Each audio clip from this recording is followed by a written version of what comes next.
91.3 FM WBNY.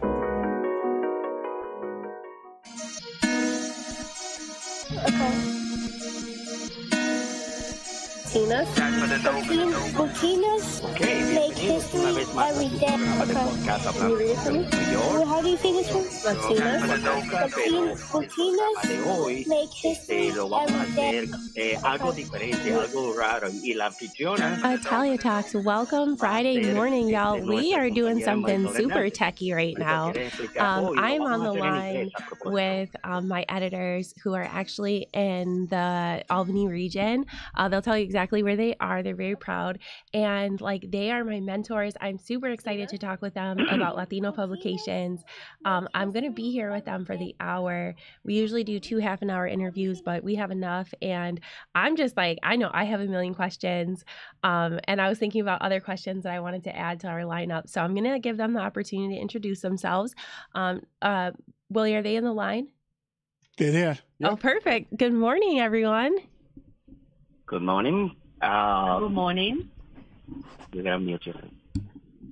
Okay, my name is Hugo Acosta. I'm the founder and president of the CNY Latino Media, but most of the talk and most of the conversation today is going to be run by my colleague in professionally and in life, Marisol Hernandez. Hi, buenos dias. Good morning. Thank you for having us here. I'm really excited to be here today. My name is Marisol Hernandez, and I am the editor-in-chief of CNY Latino newspaper. I'm also the podcast and radio show producer for CNY Latino. I'm really excited to be here today with Talia. Marisol is also known as Dun Dun Dun, my first female editor. So I can't tell you how excited I was. We're going to talk about like the story of how I have the privilege to be a contributor for CNY Latino, and also kind of like how I got to them, because it was just like literally by a miracle. So for me, as many of you know, but for those of you who don't, I am actually a columnist, and I write. So Marisol, do you remember the first day like I reached out to you in Hugo? Oh, my goodness. It was more than a year ago. I remember you sent an email to Hugo saying that you heard about us and you wanted to collaborate. And you kind of talk about it.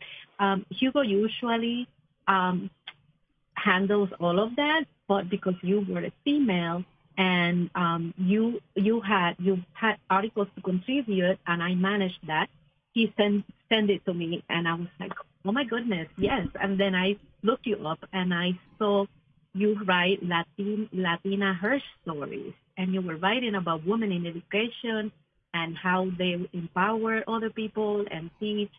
And I was really excited to find out more about you. So yes. Well, like literally, I remember sitting when I first decided that I wanted to share my voice, and shout out to my other editor, Alberto, who really encouraged me to be, what is the term when you are published in multiple papers and you're a writer? Because I thought it was syndicated, but I feel like that's for like a TV show. Mm-hmm. Well, the newspaper actually is unique. When we started in 2004, that means we are 19 years old. Congratulations! Thank you. We just celebrated last month, February. If it would be up to Marisol, we would be having a party, a band, and stuff like that. But that would be another conversation. But we tried when we were 4 or 5 years old to create an edition for Rochester and an edition for Albany separately.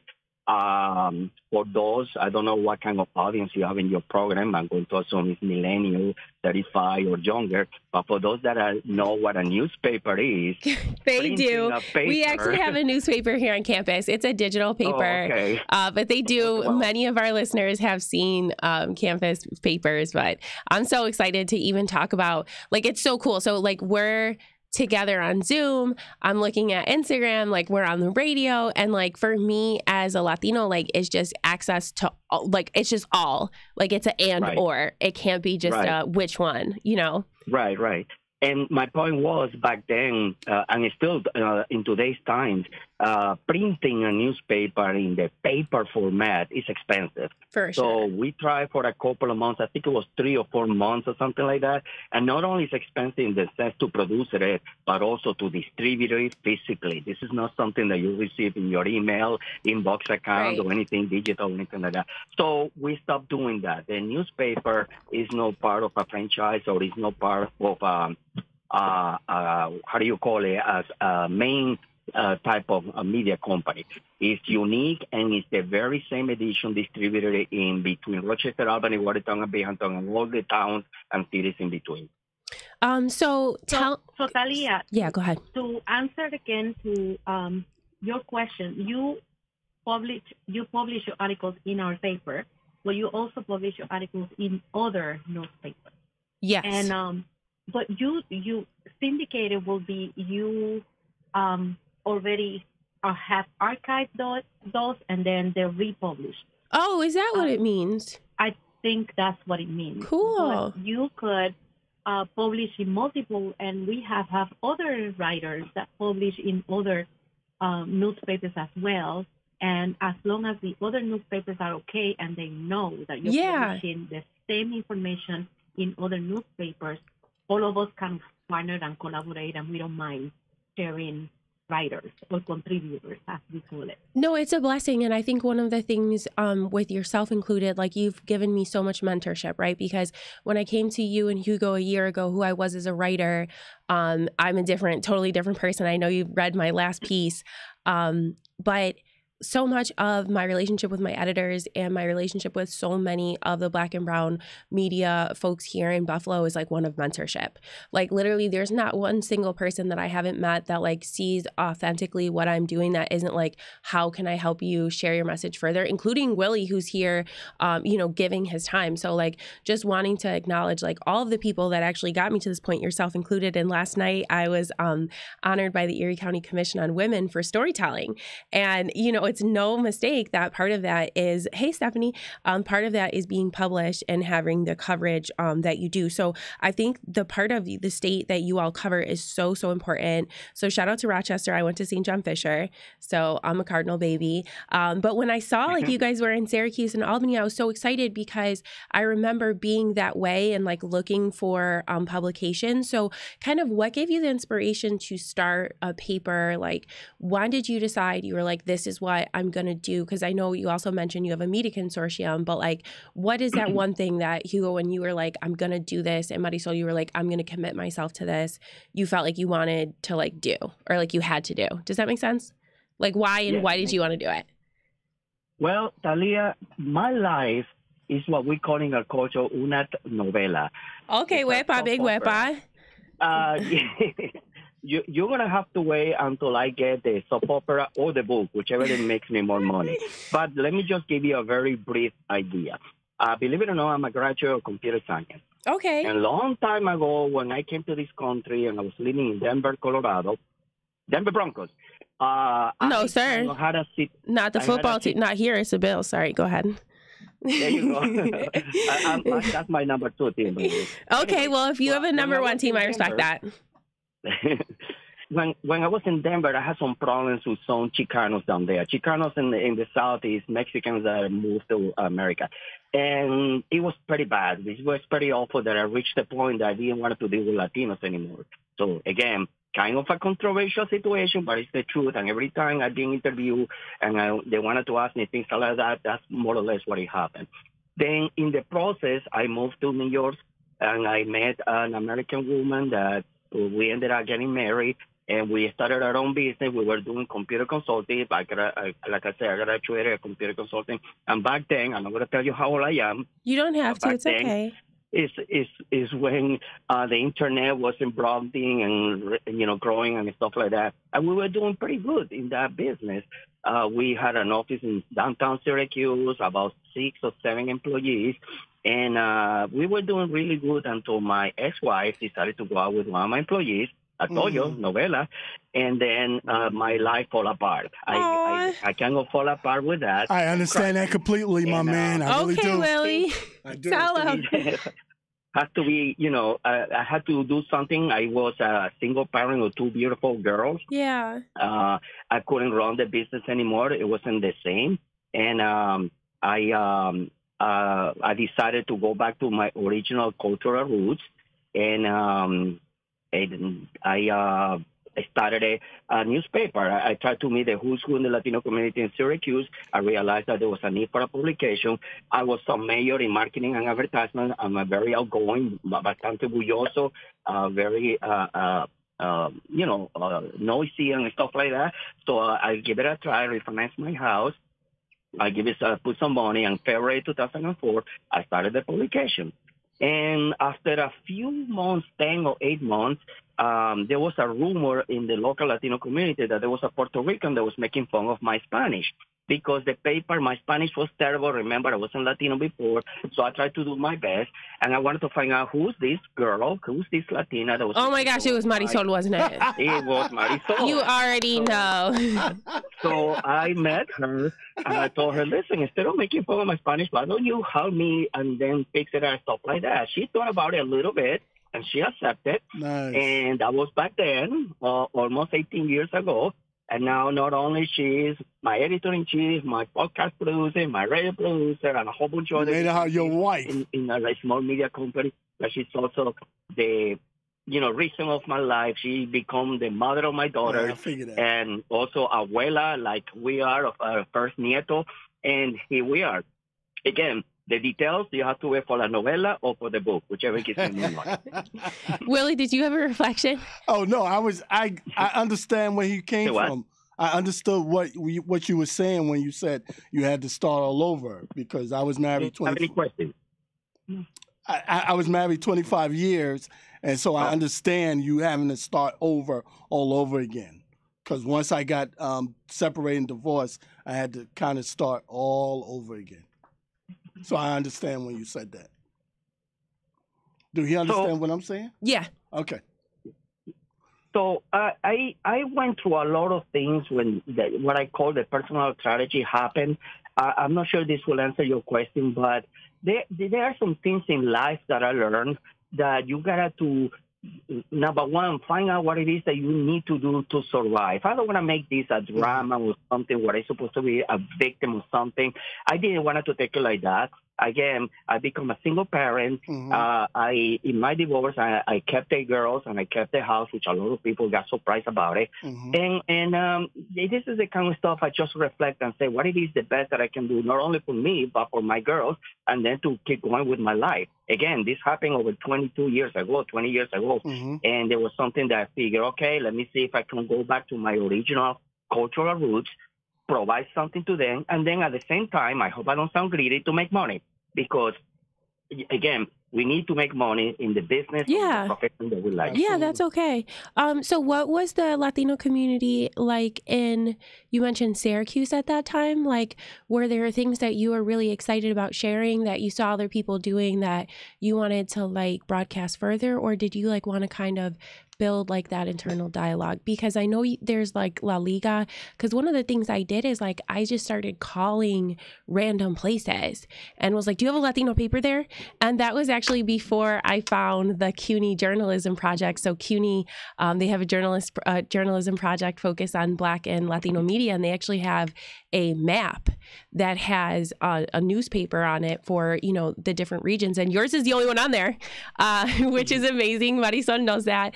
But like, before I accessed that tool, like, I was just calling people, like, to find you. And I don't remember who told me about you, but I remember being so excited that Marisol emailed me back because you were in such a far place that I didn't really know a lot about the Latino community in Syracuse at that time. Yeah, the Latino community in Syracuse is not as big, I believe, as the one in Buffalo. The last time I checked, we were actually pretty close to Buffalo's population among the state. Number one is New York City. New York City is number one, everything. And I believe Rochester has the number 2 position in most Latinos in the state. But the population in this area is growing. That's another thing I was concerned when I started the paper. In fact, believe it or not, I originally wanted the paper to be Syracuse Latino. Oh, really? No, I love that it's CNY Latino. Yeah, well, again, I was thinking about what would make me more money. The market was limited. That means I had to concentrate only on the companies that would be advertising in the paper because that was the only source of income for us. Yeah, I was just going to say that. And you had kids too. Yeah. So you're looking at, okay, I'm going to put my life into publishing this newspaper, my career. I'm 110% committed to that. That's an amazing thing that you did. Like, unless you made that commitment, I don't know, there's so many thousands of voices that have been amplified by that decision. Does that make sense? Yes, it makes sense, and I agree, with you. But the point about making it out of Syracuse as the coverage area, remember, it's a newspaper. Back then, the geographical coverage, it was important. It's not like the new digital world that you can go all the way around the world. And then I figured, okay, I can handle this.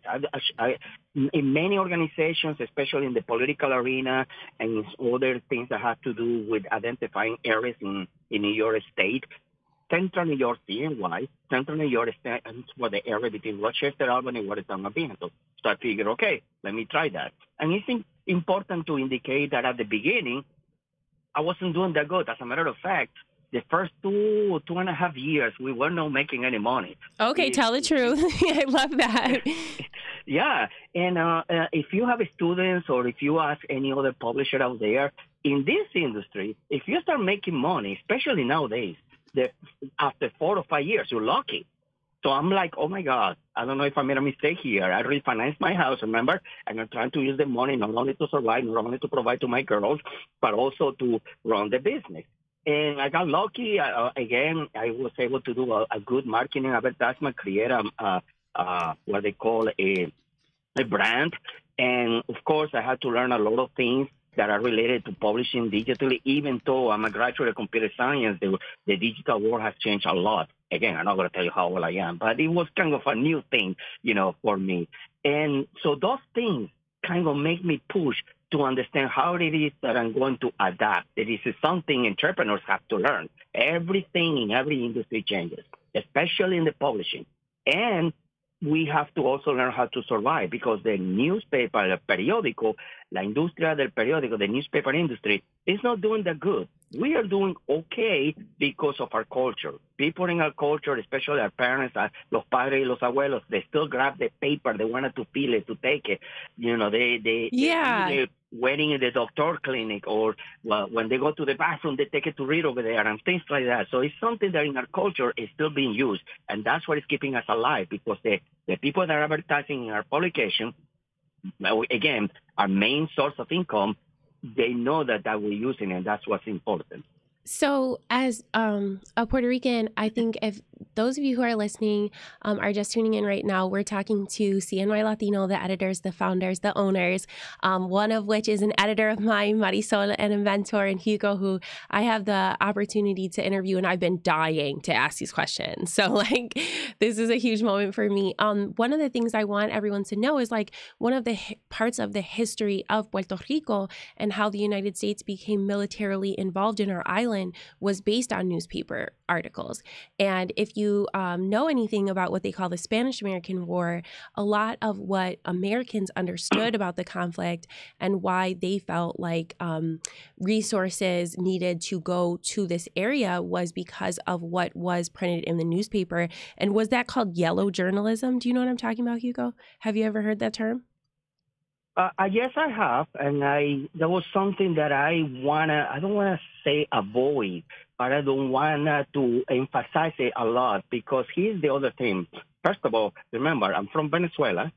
I'm not of any of those what they call Caribbean Latinos that are in this area. Okay, Cuban, so Puerto Rican or Dominican. So I was trying to cover up, not only concentrate in any of those three, but also in Latinos in general, which is not really the market or the target audience in this area. I believe Puerto Ricans are number one. Yeah. Dominicans are very close in there. I know Marisol sometimes gets a little bit hasty about talking about that. And then Cubans are the majority. Then you have a few Mexicans and a few Central Americans that are covering this area. So to answer to your question related to that issue that happened in the military presence in Puerto Rico, I try not to emphasize at the beginning. I try to make it a little bit more diverse in that aspect. Hugo, that's interesting to me now. Yeah, of course. When you talk about you Venezuelan, and then you talk about Dominicans and Puerto, is there a difference? For me, look, I'm a Black American. I see all you guys as Latins, but I've been noticing that there's a big difference between the different groups. Could you explain to a Black American what's the difference between Venezuelans, how they think, the difference between a Dominican? Is that possible? Yes. It's possible for me to explain it, but it might be difficult for some people to understand it. Okay. Well, before we go any further, identity is something that is defined by the individual. And I think that for those of you who are listening, who are going to listen to Hugo's answer, it's through his lens and his lived experience. So super excited to hear it, but also give you that precursor in case any of our listeners don't feel like his interpretation aligns with their personal experience. Go ahead, Hugo. Okay. The Latino culture is one of those rare cultures that have subcultures inside. Mm-hmm. You rarely see that in other cultures. And remember, I'm talking ethnic cultures. I'm not talking race like African Americans or Native Americans or even other type of ethnic identifications that might also have some subcultures.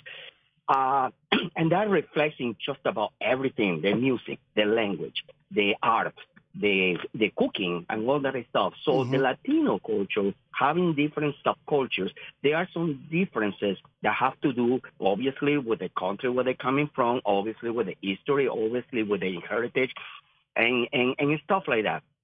Puerto Ricans, Cubans, are Dominicans are very close in many aspects that have to do, for example, with the food, with the cuisine. It might have something to do very close to the language, too. You know, the words used in the Caribbean Hispanic culture are very similar. But then when you start dealing with other Latino cultures, let's say in South America, Argentinians that are very close to more Italians than actually, Latinos. You said more Italians? Which is completely different. Mexican, my God. Mexican, Spanish, the words. We have a division in our company that provides certified translation services, and we need to know to whom this content is going to. That way we can adjust the language to the different type of Latino subcultures that we're supposed to be, translating for. Right. And Central America is the same thing. And even the new culture now is the Latin American culture here in United States, what they call Latinx, what they call Latino Americans, and different things like that.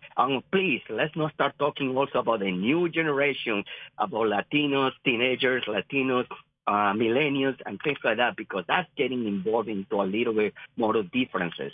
So I don't know if I was able to respond to your producer's question with reference to that type of difference, it's mostly the different region and the different parts of it. Okay, that helped me a little bit. That helped me a little bit. Can I respond a little bit about that? Of course, Marisol, yeah. Okay, and again, Talia, you mentioned before this was Hugo's perception, and I'm going to give you mine. And I was born and raised in Puerto Rico, and yes, I have heard about the dominion of the armies and all of that in our countries, but I have also met and shared in this country with many other people from different cultures, Colombian, Ecuadorian, Salvadorian, Mexican, Dominicans, and Cubans. And one thing that I see that it doesn't matter which area people that are Hispanic descent or Latinos come from, we all put our families first, and we all care about intergenerational relationship, and we take care of our elders. And so that's one thing that we do have in common, that you cannot take that from any of those Latin American countries. And yes, sometimes the food is different, the ingredients might be similar, and a lot of the times the way we talk and some words mean different in different countries. And being a Puerto Rican and then dating a Venezuelan, I had to learn there were some words that meant something bad in Venezuela, and he had to learn there were some words that meant something bad in Puerto Rico. So it's a matter of you spending time with people and getting to know them. And Hugo mentioned the different generations and people that are Hispanic descent, but born and raised in this country. They're different. So to answer to your producer, as an African American, you mentioned just get to know people, and people are people, and just get to know them and understand that we're all human beings, and we have beliefs, and you could just have a conversation and ask those kind of questions to every single person you meet, and you'll get to know them, and you'll get to then be able to experience their, share with them and experience their lives and their cultural values. Well, thank you guys. Thank you. Of course. And I think that one of the reasons why we have the conversation that we do between the two of us is because these conversations lead to deeper understanding. Just to recenter, we're on the radio at a college. So our average listener is going to be anywhere from 24 to 25 years old, if not younger, and is going to possibly understand media and the immediacy of media needing to respond to someone's projected identity like a little bit different. You know what I mean? Because we feel like, if we don't like something, well, we can just take it down. Like we can just edit it. And I know that when we're talking about identities in this sense and identifying like coverage areas and audiences and stuff, like you're saying, like you were physically bringing the paper places. So for me as now that you are introducing your audience and a little bit about your program, and since this idea was across mix of our podcast show with yours, can you tell our audience a little bit about you? Absolutely. And your program and your teams? Yeah, so it's good to recenter. So my name is Talia. I'm here at the radio 91.3 at SUNY Buffalo State. I am a columnist, and I write about different Latina women each month. I have the privilege of writing for CNY Latino, and by the extension of telling women's stories, I started to develop a directory for Latinas in business. So I hold the only Latina exclusive state directory online in the state. I think I said that, and I'm super excited. So I have a podcast and I have a radio show, and those are really extensions of building community with different races and people from different places, because so many people are like, oh, I want to be involved in your project, or I want to tell my story, but they weren't Latina. And I was like, okay, so I want to do that too, but like I also want other people to listen to it. And I've had the pleasure of working with Willie and others on campus since September, telling stories here in this space, but online in terms of my podcast, I've been working, I think, since last year. So I'm super grateful. I appreciate that you talk a little bit about yourself for the audience, but I'm not going to let you get away with this. You put me on the spot. Yeah. And I have to tell you something related that can be used in a novella or in a book. Okay. I want you to do the same thing. Do you have something like that? Yeah, I'm white. How about that? Let's start there. And I definitely like experienced racism and those type of identity conversations like at my dinner table. So my mom's Irish and Sicilian from the West Side, which here in Buffalo is a very it's a neighborhood with like strong values. So when I say I'm from the West Side, it's like saying I'm from the Bronx, like tu sabe. I'm sure there's a part of Syracuse that like people are like, yes, that side. Oh yeah, every city. You're right. And I'm very proud to be from that place. So my mom's Irish family came to the United States on the Mayflower. They have been a part of American history since before the founders decided to split from Britain. So I can actually trace my British history back to the 10th century. And then my mom's Sicilian family came here as farm workers in the late 18th century. So geopolitics and social identity is something that I've made it my business to study. And because of that, my credentials are I have a BA in political science, a master's degree in public policy, and a law degree.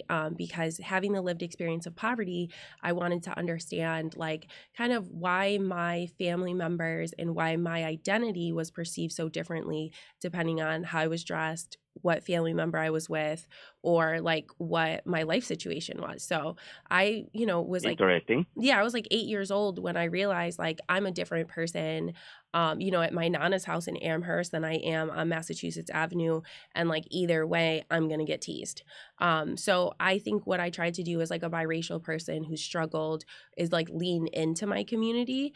And that's mostly because my grandma has a reputation of service. My grandma was Pentecostal. So I'm not sure if anyone who's listening knows God in Spanish, but I always say he's a different guy than he is in English. And the Pentecostal religion is one that really motivates people to do amazing things like she did. She marched with Martin Luther King. So my grandma was an activist. When she was born in Puerto Rico, women did not have the legal right to vote. She was born in 1923, and we didn't get the right to vote until the mid-1930s for women who were of the class and at the education level that my family was. So, coming from bifurcated like identity, but having really strong roots made me just want to like tell stories and then also eat food. Like as a Sicilian, that's the way I understand a culture. So like, don't tell me anything about your culture, but give me your food first and then work me backwards. And I think there's arepas that I had from some of my people in my network who I've come to love who are Venezuelan that I was like, okay, I'm with this. Like I am with this breakfast. So, telling stories here has been amazing. My dad actually came to SUNY Buffalo State as a student from the public housing. So he actually came to this college and failed. So that was one of the reasons I decided to come work here. So I actually work here too. Interesting. Yeah. Interesting. I don't know if Marisol has any question, but let me throw you one last question. Hopefully this is not controversial. Why your name is Talia? Oh, absolutely. That's an easy one. So one, my name is actually Jewish, which I love. Okay. Because I'll be in the corner store and they'll be like, Habibi. I'm like, I'm Puerto Rican with a Jewish name. Chill out.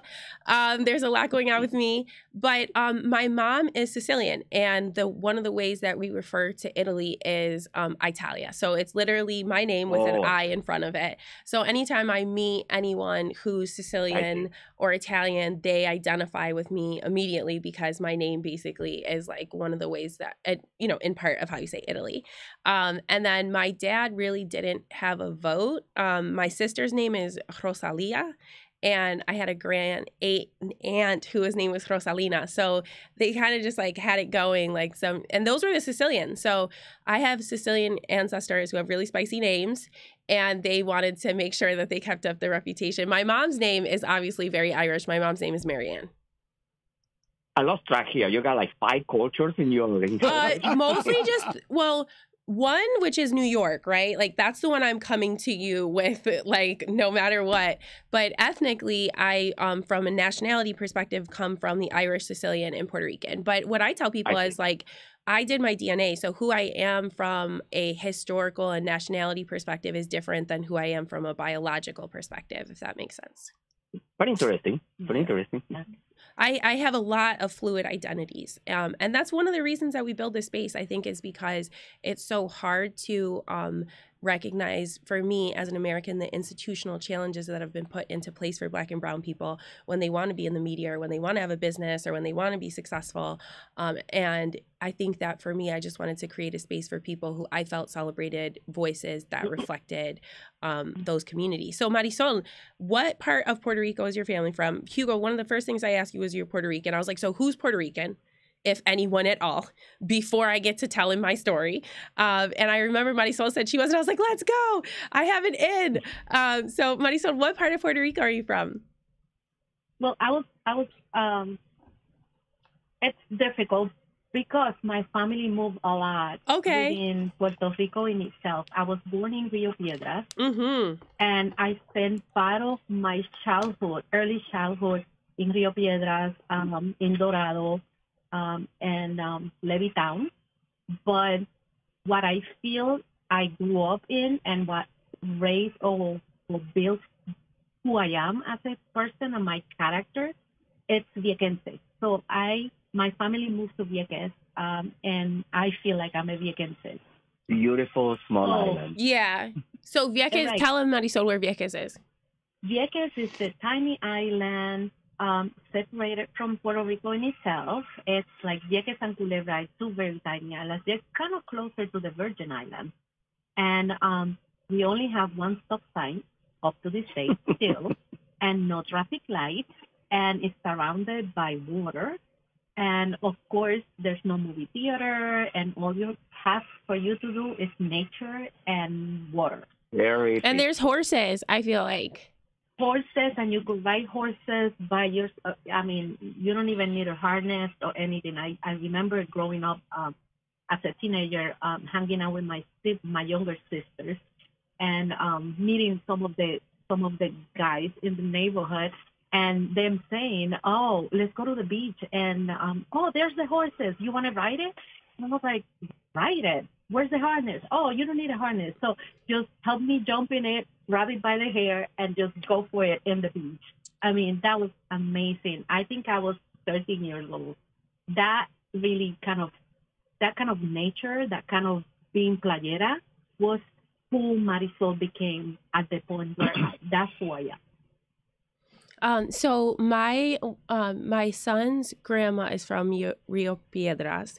So shout out to everyone listening from Rio Piedras. They are real. They know that. Levittown, you already know, it goes up. So you're talking about, for everyone who's listening who doesn't know, like very urban areas, and then going to Vieques, which is very rural. So my great-grandma lived on Vieques as a servant. So she was of African descent, and she was a servant to a white family in Vieques, and that's part of where she ended her life. So I think it's so crazy that that's where you're from, because I always wondered, like, what would have motivated her to move out there. And the horses and the beauty that people talk about, I think, is just why it's so important to like understand all of the parts of Puerto Rico, because it is big. So my parents Talia, let me warn you. Yeah. Let me warn you. Yeah.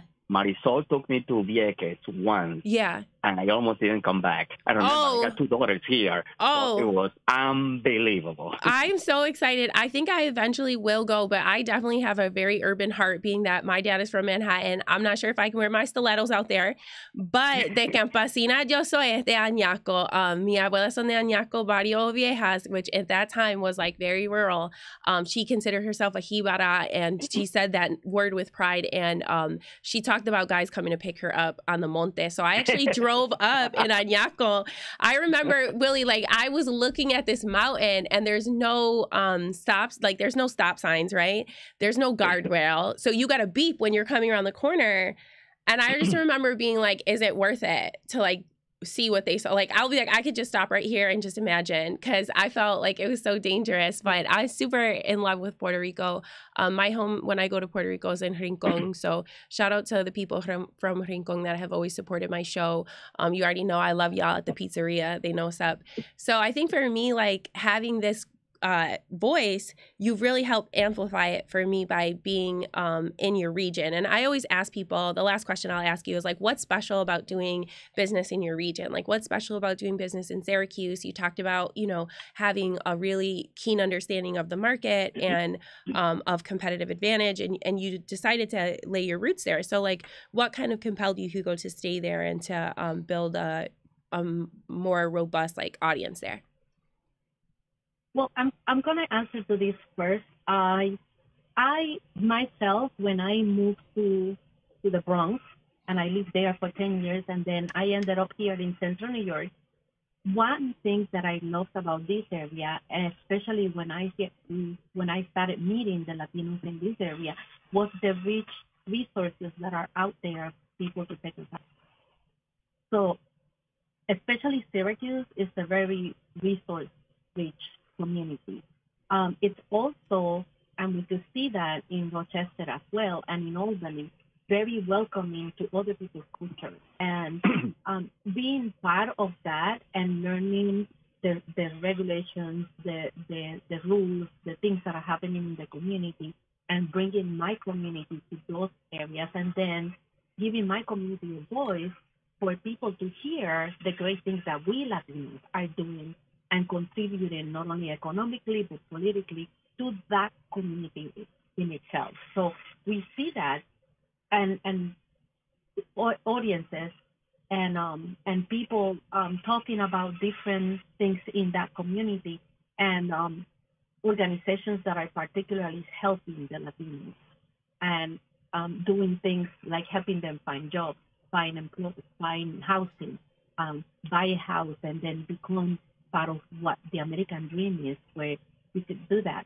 So I love doing that, and I think that bringing our culture as well when we celebrate Hispanic Heritage Month and all of those Latino festivals help us also tell the people out there who we are and what we love doing and how we could also continue contributing, not only politically but economically to do that.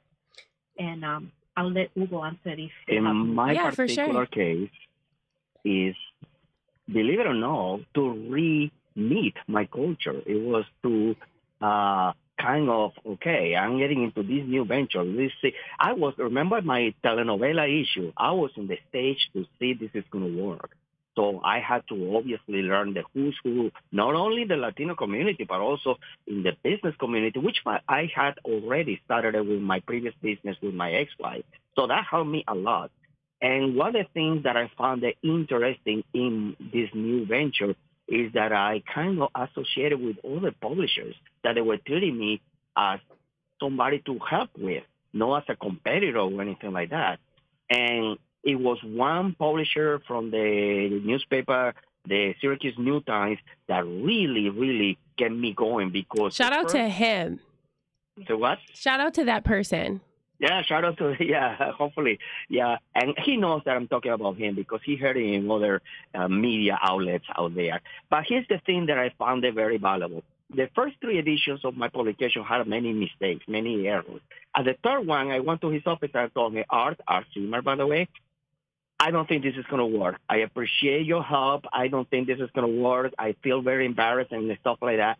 So he took me to this room where his newspaper had a whole bunch of awards, trophies, and photos and stuff like that. The Syracuse New Times was a big deal here. They went out of business during the COVID, by the way. So anyways, there was one part in the corner of the wall that was covered with a curtain, and then he opened it, and he showed me the first edition of the Syracuse New Times, which a lot of mistakes. I'm like, wow. If you don't know the raggedy history of newspapers in this country. Don't let them front on you, Hugo. Like, we used to be un papel de... Ay, Dios mío. Yeah, I was touched. I was telling myself, if I'm half of the Syracuse New Times, if you were Latino, if you half of that, I'll be very happy. And I know we're running out of time, but I just wanted to let you know that was the main thing for me here in Syracuse. No, I could do 3 more interviews with both of you. And like, I think that writing for both of you has changed my perspective. And also, like, I didn't meet somebody who was out of the Puerto Rican community until, like, I didn't meet a Dominican person. Like, I knew one Dominican person growing up, and 2 of them I was half related to. So when I met people from outside the Latino community, I was grown. Like, I was like 18 years old because there was only Puerto Ricans in my life experience. So writing for CNY Latino really helped me understand there's a broader audience that's going to be reading. I need to write about more diverse women. I can't just write about Puerto Ricans. And, you know, like Marisol said, a little bit more about language choice and, you know, references and stuff like that. So I think what you've done is a huge public service for so many parts of the Latino community, so many parts of the Hispanic community, and given like people a platform. So tell me again, what is your circulation? And then I'm just going to remind everybody how to find you on Instagram and then the website. And then we can obviously talk about, like, I have a million more questions for both of you, but I'm just so grateful for the time that you spent with us. And like, literally it's flown by, which is when I know it's a good show. Because I'm like, anytime it's like this, I'm like, okay, it was great. Everything they said was so good. You know, I'm still learning so much about history just with the way that you're describing your commitment. Do you want to tell you about the specification about the newspaper? Well, just like wanting to stress your impact. So like what was your circulation in the beginning? Like, what is it now? Like, because I feel like it's just so cool that you've grown into radio and podcasts also. So Hugo started the paper 19 years ago here in the Syracuse area. But quickly, people started saying, can you bring it to Onondaga? Can you bring it here? And within 2 years, 3 years, he was already in Rochester. He was in the other areas. Nowadays, we are the only Hispanic-oriented newspaper that covers from Rochester to Albany, Watertown to Binghamton, and all those cities in between. Right. He also started a radio show. And in that radio show, 1 hour on Sundays, he will have conversations with people, interview people, and that's how we started back then. Wish we still had. Yeah, I'm like, I want to be on it. I'm so selfish. I want to be on the podcast. I'm in the newspaper. I want to be on the radio show. Like, let me know. Our radio show, and because we're so busy and we're a very small company, and I'll let Hugo talk to you about something else. But our radio show, these conversations we're having today will air on our radio show eventually. Oh, cool. And we also started during the pandemic, I started doing all those interviews using Zoom. And those interviews have become our podcast, and we have now a collaboration that we started in 2022 with WCMY, PBS, the PBS system. The PBS system. Oh, I'm going to cry. You don't know how much I love PBS. Our podcast. And no, they're not. In there no, I'm going to be on PBS. Don't let me scream. I be screaming into the microphone. I forget I'm on the radio. You will be, because in our Hablando con Central New York radio show also is a podcast, and it will air in PBS, and we'll let you know when that. Yes, Willie, we're gonna be on PBS. Let's go. My favorite too. So I'm gonna let Hugo answer some of the other questions about how many publications and all that. We got about 1 minute, guys. Okay, yeah, and then Hugo, you close for us. Okay, we published 10,000 editions from May all the way to September, because we participate in a lot of festivals and outdoor events, and 8,000 from October all the way to April or so, because it has less reach. We are a bilingual newspaper. Every single article in the newspaper is in both English and Spanish. Sorry. We also have, like Marisol said, the radio show, the podcast. In 2008, we become certified translators for the New York State government, and now we are doing certified translation to actually the translation section of our business is 20% of our income, so we are translated big time. We also do domino tournaments. Marisol will kill me if I don't mention this. Yeah, I was going to say. We go to a lot of festivals where we Latinos, especially the Caribbean Latinos, are very passionate with domino tournaments. Some of them we even have to have security, but that will be another conversation. I'm a Chiba. My grandma told me I'm a Chiba, which means it's like zero. It's a privilege to talk with both of you. Shout out to Syracuse. Shout out to Utica. All the different Latinos who are in, the capital region, like. What you do is amazing. So just thank you so much for being with us. Thank you for being able to give me the platform to be able to write and share my message. And, I just am so humbled just that both of you are even here with me, because I remember how excited I was to tell people, like, it's going to be in Albany. And actually somebody texted me from Albany and was like, do you know that you're in the paper? And I was like, yeah. That was on purpose. Thank you for helping me, take over the state and be able to share my message. Okay. The very few times that we go to Buffalo is when Denver is playing over there. So we're going to call you to see if you can We come. have some serious beef if you are a Broncos fan. Like, it's something we need to talk about. We can. We'll be there. And if people want to see your articles and everybody else's articles, digital, go to cnylatinonewspaper.com. Or if you want to know more about the company in itself and CNY Latino Media, go to cnylatino.com. Absolutely, and you will find my work on there. I'm so grateful. Saludos to your producer. Thank you so much for just being here with me and for being authentic. And I definitely will beg you to interview again.